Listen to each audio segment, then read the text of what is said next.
கிருஷ்ணகிரி கிழக்கு மாவட்ட காங்கிரஸ் கட்சி சார்பில் இன்று மாவட்டத்தின் பல்வேறு இடங்களில் 77வது குடியரசு தின விழா உற்சாகமாக கொண்டாடப்பட்டது.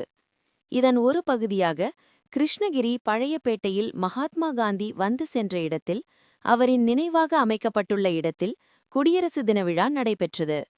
இந்த விழாவிற்கு மாநில பொதுக்குழு உறுப்பினர்களான ஏகம்பவாணன், ராஜேந்திர வர்மா, கிராம கமிட்டி பொறுப்பாளர் கிருஷ்ணமூர்த்தி, கிழக்கு மாவட்ட காங்கிரஸ் துணைத் தலைவர் பி.சி. சேகர், முன்னாள் மாவட்ட தலைவர்கள் ராஜா குமாரவேல், நாராயணமூர்த்தி, முன்னாள் அகில இந்திய காங்கிரஸ் கமிட்டி உறுப்பினர் துரை என்ற துரைசாமி, மாவட்ட துணைத் தலைவர் ரஹமத்துல்லா, நகர தலைவர் லலித் ஆண்டனி, கவுன்சிலர் விநாயகம், கிருஷ்ணகிரி கிராம கமிட்டி பொறுப்பாளர் டாக்டர் தகி ஆகியோர் முன்னிலை வகித்தனர்.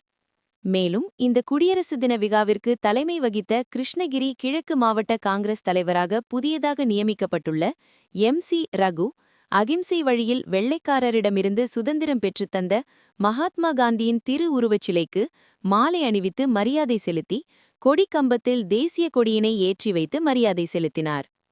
பின்னர் இந்த நாளில்தான் இந்திய அரசியலமைப்பு நடைமுறைக்கு வந்து இந்தியா ஒரு குடியரசு நாடாக மாறியதை நினைவு கூர்ந்தார். இதனைத் தொடர்ந்து குடியரசு தின விழாவில் கலந்து கொண்ட அனைவருக்கும் இனிப்புகளும் வழங்கி உற்சாகமாக கொண்டாடப்பட்டது.